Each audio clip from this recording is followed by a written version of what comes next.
यशायाह भविष्यवक्ता की पुस्तक अध्याय 34। यशायाह 34।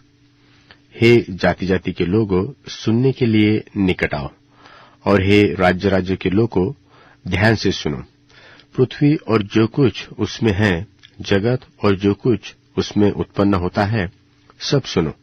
यहोवा सब जातियों पर क्रोध रखता है, और उसकी सारी सेना पर उसकी जलजलाहट भड़की हुई है।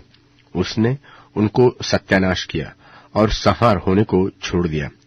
उनके मारे हुए फेंक दिए जाएंगे, और उनकी लोथों की दुर्गंध उठेगी, और उनके लोहू से पहाड़ गल जाएंगे, और आकाश के सारे गण जाते रहेंगे, और आकाश कागज की नाई लपेटा जाएगा।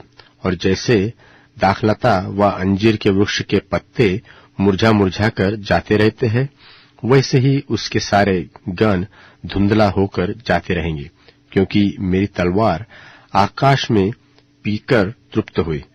देखो, वह न्याय करने को एदोम पर और उन पर पड़ेगी जिन पर मेरा शाप है।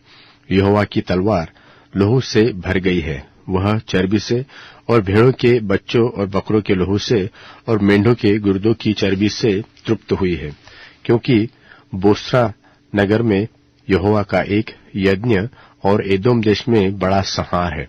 और उनके संग जंगली सांड और बछड़े और बैल बद होंगे, और उनकी भूमि लोहू से पटाई जाएगी। वहां की मिट्टी चर्बी से अधा जाएगी, क्योंकि पलटा लेने को यहोवा का एक दिन और सियोन का मुकदमा चुकाने के लिए बदला देने का एक वर्ष नियुक्त है।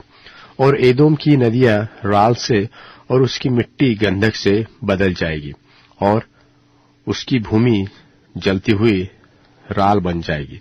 वह रात दिन न बुझेगी, उसका धुआं सदैव उठता रहेगा। वह युग युग उजाड़ पड़ा रहेगा, कोई उसमें से होकर कभी न चलेगा। उसमें धनेश पक्षी और शाही पाए जाएंगे, और वह उल्लू और कौवे का बसेरा होगा। और वह उस पर गड़बड़ की डोरी और सुनसानी का साहुल तानेगा। वहां न तो रईस होगे और न ऐसा कोई होगा जो राज्य करने को ठहराया जाए। और उसके सब हाकिमों का अंत होगा, और उसके महलों में कटीले पेड़ और गड्ढों में बिच्छू पौधे और झाड़ उगेंगे। और वह गिधड़ों का वासस्थान और शुतुरमुर्गों का आसन होगा।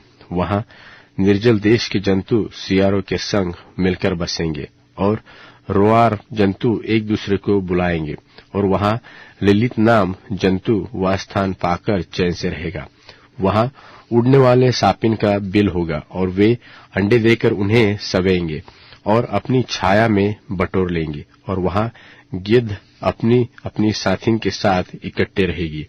वह यहोवा की पुस्तक से ढूंढकर पढ़ो, इसमें से एक भी बात बिना पूरा हुए न रहेगी, और कोई बिना जोड़ा न रहेगा। क्योंकि मैंने अपने मुंह से यह आज्ञा दी, और उसी की आत्मा ने उन्हें इकट्ठा किया है, और उसी ने उनके लिए चिट्ठी डाली, और उसी ने अपने हाथ से डोरी डालकर उस देश को उनके लिए बांट दिया। और वह सर्वदा उनका ही बना रहेगा, और वे पीढ़ी से पीढ़ी तक उसमें बसे रहेंगे।